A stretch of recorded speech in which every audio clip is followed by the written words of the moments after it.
welcome back to Mondays with Mom, the podcast where my mom, Leah, Hi.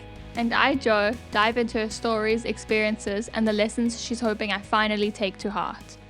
My mom has always dreamed of turning her life into a book or a movie, and this podcast is our way of making that dream come true, one episode at a time. Right, Mom? Right, Joey. Let's get to it. Let's. So this morning, everyone, Jo called me up in a complete panic because she has issues with her dog. Her dog is basically a rescue dog. Her name is Zoe. And unfortunately for us, or for Jo, she's part beagle. And this means, which all Greek people love, they love their kinigoskila, or their hunting dogs. And this means she's got this hunting dog instinct. And because she isn't out in the wild and she can't go hunt for, what would wild dogs hunt for? I don't even know. I suspect they would probably hunt for smaller antelopes or deers if they were hunting on their own. But wild dogs usually hunt in packs. Yeah. Packs of up to 20. And apparently, from what I've read, they hunt with what is known as almost military-style precision. Well, I mean, we didn't see them hunting, but we did see them when we were on a game drive, remember? Yes, when we went to a game lodge. Now, I'm not going to tell you, Jo, that your dog, Zoe, hunts with military precision, but she is quite a little hunter. She is, I have to admit. She stalks little creatures like crickets or butterflies or anything she can find. And her most recent stalking that's caused Jo much anxiety was when she stalked a lizard. And you know how quick lizards are, but they're no match for Zoe. So Jo called me this morning in a complete state when she noticed that out of Zoe's mouth, on the one side of her mouth was this head, and on the other side were these two back legs and tail frantically thrashing around. It was horrific for me to see. Zoe, of course, having a time, wondering why I'm screaming, thinking like it's a game, like dashes into the house with the lizard in her mouth. And Jo does what any good Greek girl would do at the time. Call her mom and say, Mom, help. So Jo is screaming down the phone, Mom, help me. And I'm trying to give her advice, saying, grab the lizard, open the dog's mouth. She grabbed the lizard's tail. Jo thought this would be a good idea. And the lizard did what lizards do and shed its tail. So Jo ended up with the lizard's tail in her hand, and the rest of the lizard didn't fare a lot better than that. Well, no, the lizard did get away. Eventually. Because Zoe did drop it after I pointed a hose pipe at her, which she doesn't like because she hates water. But boy, was it a traumatic experience to have first thing in the morning. Yes, no, she generally has traumatized us a few times because what she does do, having this real hunting instinct, is to disguise her scent so that the prey doesn't know she's coming. So in South Africa, this traumatized us completely because we had these giant birds. Well, all the South Africans will know the hardy-das. All South Africans will know, but for the rest of the people, you can Google these birds. They're basically like dinosaurs. They do. They look like dinosaurs that have survived over the years. They've got this really long beak, and they're quite big. Yeah. They're actually bigger than a small dog or a small cat. And so when they poop, it's quite substantial. And Jo's dog would feel, when she was hunting one of those, that what you need to do first is roll around in the hardy-da poop in order to disguise your smell. Once you've done that, then she would sit and patiently wait for hours to try and stalk one of these birds. Which, of course, because we had Mickey as well in the same household at the time. Now, Mickey is Tina's dog. Mickey's Tina's dog, I'm sure you know that from the other episode that we did on him. He did not have these instincts that Zoe has. So when he saw a bird in the garden, he just immediately decided to bark and to chase it, ruining all of Zoe's hard work. But this did not deter Zoe because she would keep doing this every day, basically. She's doing it, and now in Greece, she can't find any hardy-das, so she is stalking every insect she can find. Yes. And in Jo's trauma, it reminded me of when I was growing up. When we first got to South Africa, my parents felt that what might be good for my sister and I is if we had an animal to love, and this would help us adjust to our new home more easily. So they went to the SPCA, which is basically an animal shelter in South Africa, and they adopted a dog. It was a pavement special. We discovered later on that it was a cross between a Rhodesian Ridgeback, which were used as hunting dogs, and they were used to hunt lions in Rhodesia, and Zimbabwe now. And the other cross was a bull terrier, which was definitely a formidable combination because the Rhodesian Ridgeback part was big and tall, and he had this ridge on his back. And then he had the bull terrier's tenacity and stubbornness and coloring. And this dog, who my mom had named him, I don't know where my mom got her names from. We had dogs named the weirdest things. But besides that, this dog was called Pepito. I mean, I think that's a cute name for a dog. Yes, it's a cute name. It almost sounds like Pinocchio's dad, Geppetto, but Pepito. And Pepito had this brindled coloring, which meant that his base was white. And then on top of that, he had splodges or stripes, almost like a tiger, of brown and black. And his coloring was very, very characteristic. Of a bull terrier. Of a bull terrier and also of Pepito. You could you could identify him. You could identify him easily in a crowd of dogs. Yeah. And Pepito had been adopted from a shelter for the whopping amount of R2. That's a very expensive price. Yeah, but bear in mind that in those days, in the early 70s, the rand was quite a strong currency. And in its heyday, it could have been around $2 to the rand.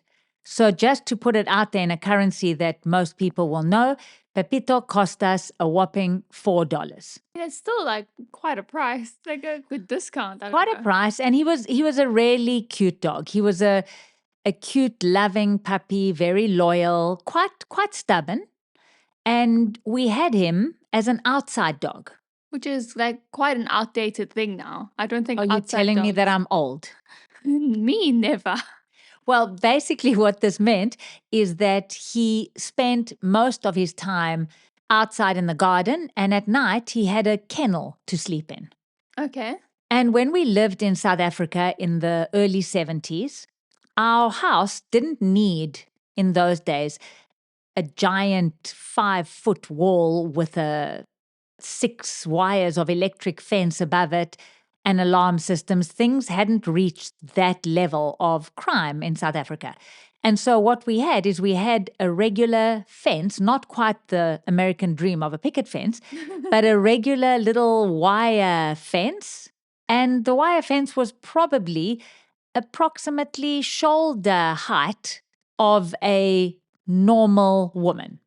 Interesting measurement. Yes, you aren't a normal woman, Jo. It would have been a bit lower than your shoulders. Wow, thank you. And so what would happen is as our dog grew older and his hormones started raging, and he did have raging hormones, I understand that one of the expressions they refer to a young male that wants to breed with females is a stud. And I promise you now, our Pepito was a stud. And what he would do is at night, we would all go to sleep. He would wait till he thought we were all safe and sound. He would scale the fence, no problem, and go on hunt for females. This was his original kind of modus operandi. And I want to believe that he executed his plans with military-style precision because, as I mentioned before, his coloring was very, very characteristic. And we would walk around the neighborhood I grew up in, which was called Lombardy East, and literally any puppy around was colored the same as him. That's crazy. It was very, very obvious. But like different breeds, obviously, with just that coloring. Every puppy in the neighborhood looked like him. And this was a little bit of a problem for us because some of the people in the area were wanting to breed their dogs. Some of them had got pedigree bitches or females, and they were wanting to breed them with a proper pedigree stud. And in the 70s, people were not as clued up about breeding dogs, and there was this theory that if you breed your pedigree female for the first time, she has to breed with a pedigree male. Otherwise, you've ruined the bloodline. Somehow, the sperm or her having mated with a mongrel or with a non-pedigree dog would affect all her future litters. Which is a bit ridiculous, but okay. But it was really a major belief system at the time. And so what people did is they were trying to, when they had a pedigree bitch that was on heat, they would try and protect their females. And so one of the things they would do is they would have these little sheds. They looked like little wooden sheds, and we used to call them Wendy houses. Wendy houses, because often they would be the type of structure that you would play like house in as a kid. That's right. It would be like a little house that you could pretend that you owned, yes, and the dogs would be kept in that. And those were quite sturdy. No match for Pepito. Pepito was like, no wall, no house is gonna stop me. Nothing could stop him when those hormones would rage, and he caused us a lot of embarrassment. I remember walking around Lombardy East, and every time I would see a brindled dog, I'd like look the other way and pretend I hadn't seen it, because this we knew, and we knew what he had done. And in our minds in those days, he had ruined those pedigree females for all their future litters as well, which was a huge problem. Oh no. And once he was done with all the females in the neighborhood, then he needed to let his other hunting instinct come out. And so there was an area that used to have farms called Lindborough Park, and it was a little bit of a distance away from Lombardy East. I would say it was approximately 4.5 to 5.5 kilometers away. So that was quite far. That was quite far, and yet his hunting instinct drew him there. And what we didn't know initially where he was going or what he was doing, but he would come back. He was always there in the mornings when we woke up, and outside our front door there would be some animal he had brought us. Oh no. So we That's like started Zoe. off like Zoe, except Zoe does little lizards and crickets. Zoe does lizards and crickets, and Pepito started off with chickens. Oh no. He would bring us a chicken the one day and a rooster the next day, and my grandmother would try and protect Cleo and I from this. And probably protecting like the family's reputation as well. Well, we didn't realize that our family's reputation had been affected more. We were already very affected by all the brindled dogs in the neighborhood, and we didn't realize what was happening here. We just saw, or I didn't even see most of them. My grandmother would just tell me about it. She would very neatly go and take a garbage bag and take this little creature, this chicken or this rooster, wrap it up, and then throw it away quietly without us having had a chance to see it. But she would tell us. And he did this, and obviously after a while, he wasn't into roosters and chickens, and he progressed to bunnies. Oh my word. And Pepito. so Pepito, exactly. And my grandmother would be telling us, and eventually someone came to our home and kind of spoke to my grandmother, who had very broken English, and explained that, have we seen any rabbits or chickens around here, because they are concerned that our dog is stealing their rabbits and their chickens. But how did they even know to come to you guys? I think what they did is they must have followed him home one day, because we, up until that point, denied it completely. We did what anyone would have done. We sat there in shock and horror and said, rabbits? Chickens? We'd never seen anything like this. Precious Pepito. That's what we told these people. And they said, but there was a brindled dog that did it. And we pointed around the neighborhood and said, listen, this could be one of any of these dogs. They're all brindled in the neighborhood. Practically every dog in the neighborhood was brindled. And so we said, well, it's definitely not our dog. We think you must have followed the wrong dog. It can't be ours. And to me, my grandmother sounded very convincing. I believed her completely. But I don't think these people bought the story. So what they did is, after losing more rabbits and chickens, they had had enough. We were not knowing where to store all these dead animals that were coming. We felt so guilty. And the interesting thing was, he didn't ever eat them. It's the same, Jo, as I think Zoe. I think had you left her, she probably wouldn't eat the whole lizard. Yeah. I think it's more the chase, the fun, the playing with the creature, and in the process, they kill it. Yeah, and it's like it's just an instinct, so you don't like you know what to say to the dog. Yes, because these creatures, they weren't covered in blood and wounded. I suspect what had happened is probably the dog picked them up and I think probably shook them and probably, Like roughhouse them. yeah, and probably accidentally broke their spine. Yeah, which is a bit like horrific because like you don't want to see another creature be in pain or be injured. Yes, no, by the time we saw it, it wasn't in It was pain. dead. It was peacefully dead. But like the dog is not doing it like for like their hunting instinct is kind of limited to like the chase part and not like the why they're hunting in the first place. Yes, exactly, exactly. It's just the instinct. So these people that were losing all their various chickens and rabbits came up with a plan. And they decided they were going to prove to us that our dog was causing the issue. And so what they did is they stayed up one night, all night, Okay. and they held a can of blue spray paint. Mm-hmm. And when the dog went to attack their animals that they had, Yeah. they sprayed this dog with blue spray paint. Poor Pepito, shame. So, unbeknownst to us initially, we see Pepito the next morning and he's blue. And we couldn't understand this. It seemed a bit odd to us. And we tried to clean off the blue and the blue wasn't coming off. And so we thought, okay, he's going to be blue for a while. I mean, he was cool that at least that would separate him from all the other puppies in the neighborhood. Now we could see which one was our dog. And next thing we knew, the owners of the animals came over and they held their can of spray paint and they said, right, your dog has been doing this. And we thought, oh, golly, now we're in trouble. Now we can't deny it. So we apologized profusely and offered to give them some money to replace some of the animals. And they seemed quite reasonable about it. And they told us that as long as we kept our dog under control, things would be okay. So we thought, okay, we'll keep the dog under control. And we tried, which we felt very guilty about, but we tried for a couple of nights to actually chain the dog.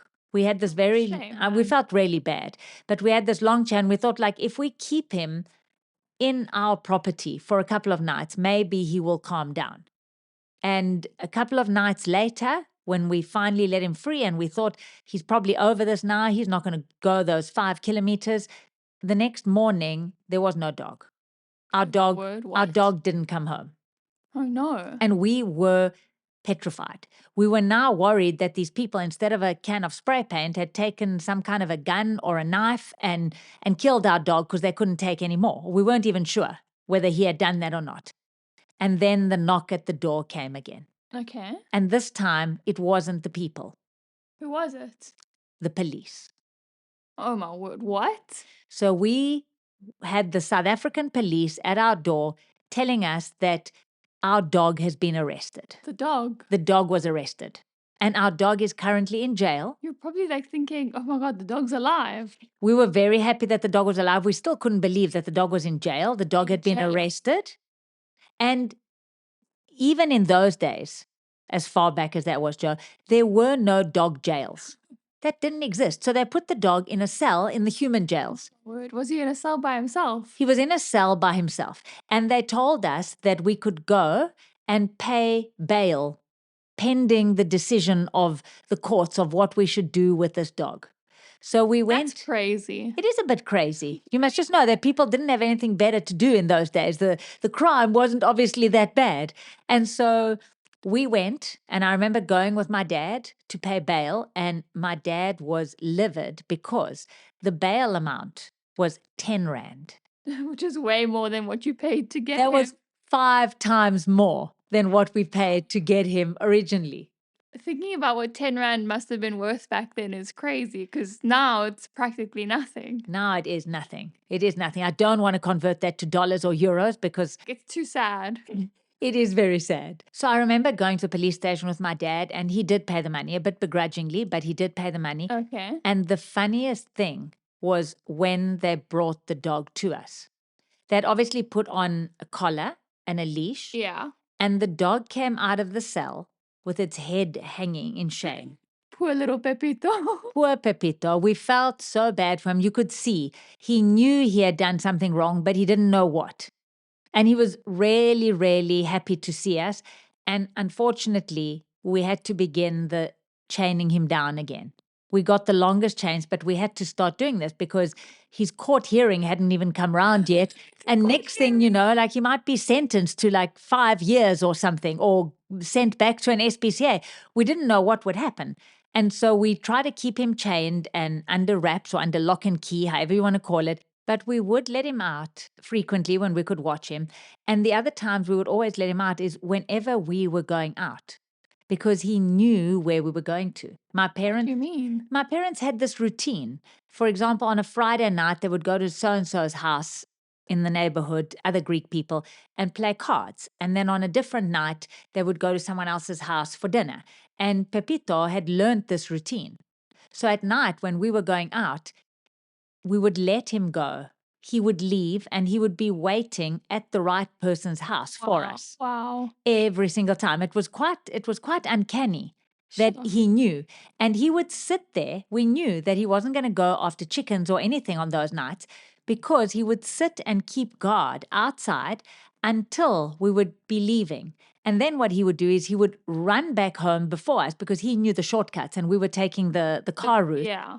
And he would run back and he was always at home waiting for us at the gate, always Wow. wanting to protect us. I mean, he was a beautiful looking dog. Yeah. And he had an awesome personality. He really did. He was amazing to have as a dog. He might have not been amazing to have as a neighbor's dog, but as your own dog, he was awesome. Yeah. He was strong and cute and loyal, and we were never ever worried that he would ever attack any one of us. And we did get other dogs that he looked after that we owned at the time, and he got along with everyone amazingly. Uh-huh. He just had this really, really special one-in-a-lifetime personality that caused us a little bit of trouble.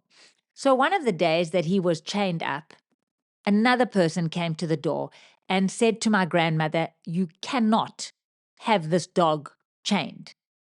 And my grandmother said, "Well, listen, he's a little bit unpredictable sometimes.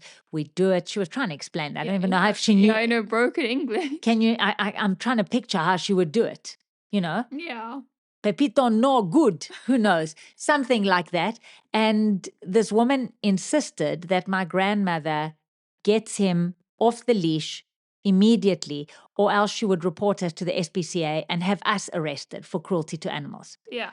So my grandmother Hectic. did Okay. that, and Pepito, for some reason, targeted this woman. It wasn't his normal behavior, but he Yeah. jumped over the fence Ooh. and bit her. This poor woman who's just trying to do a good deed. He was trying to do a good deed. What is that saying? No good deed goes unpunished. Yeah, literally in this case. Anyway, but because she was a dog lover, she forgave us. And what she advised us, which I was a child at the time, had never heard of such a thing, didn't know these things were happening, is she advised us to have our dog neutered. So we did two things. In order to preserve our very fragile reputation in the neighborhood, one, we had him neutered, and two, we got rid of the fence and we put up a wall. Shame, poor Pepito. Like, he didn't know all these things were happening because He of what he didn't did. know these things were happening, and he was just such a sweet, protective dog. He also followed our domestic worker, Uh-huh. this time not scaling the fence, just leaving with her through the gate, through the front gate. He followed her to the township on her errands, and he did come back, this time not in blue, but the poor dog came back once having been stabbed, Oh my word. once with an arrow in him, Sure. and once with a broken tail. Shame, this poor dog. But he He's eventually, very loyal, he sounds. he was an amazing dog, and he led a long, happy life. Yeah. He eventually passed away naturally Yeah. at the age of 14 at the bottom of our garden. We found him. Shame, man. That's a bit sad. That was very, very sad. But he didn't have any illnesses, any hip problems, any issues whatsoever. We always felt that he came into this world as a king and he left as a king, and he definitely left his mark. Yeah, he lived a very long, adventurous life. It Long, sounds. adventurous life. And I'm just thinking, Joe, it's possible that somewhere along the line, Zoe, who happens to be brindled, not exactly his brindle, but who knows if she's one of his many great-great-grand puppies. It would be very awesome if she was, because I think that'd be very cool. It would be very cool. And so what you need to do is embrace the lizards and the crickets. And if anyone asks you if you've seen one, you say no. My dog Zoe? No, never. Never, exactly. You got to sound convincing, like, never. Never. She would never ever hurt a fly. There you go. And it's like you say, Mom, that phrase that you use, that butter couldn't melt in her mouth. She's just a Absolutely. cutie. She's a cutie, and she probably just has some Pepito genes. And what genes to have. So if anyone out there is living in South Africa, or if anyone's adopted a dog from South Africa and your dog has this brindled color, just be aware. They might also be great puppies of Pepito. Absolutely. Right. So what are some of the lessons that we can take from the story, Mom? Well, I would say live life as a king. Hold your head up high and live like Pepito. Only, if you're going to commit a crime, don't get caught. Especially not with blue spray paint. Especially not with blue spray paint or spray paint of any color. So graffiti is out.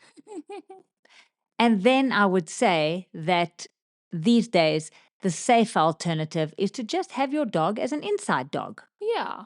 Let them be inside with you. And on that note, what are we grateful for this week? Well, I would say we are grateful for pets. Yes, we're grateful for pets. And the joy they bring into our lives.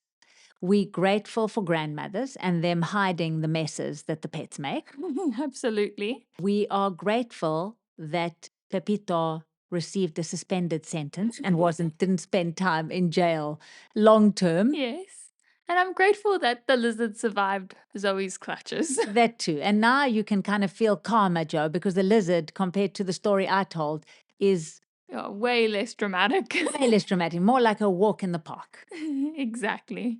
Thanks for listening, everyone. If you enjoy listening to us, please subscribe to us on the platform that you listen to your podcasts. We really appreciate it, and all your subscriptions help us out. And we'd love to hear any of your comments. Yes, absolutely. We'd love to hear your feedback. If you have stories of your own pets and their own crazy shenanigans that they've done, feel free to share with us. And once again, thanks for listening. Yes, thank we'll you. be back next week. Bye.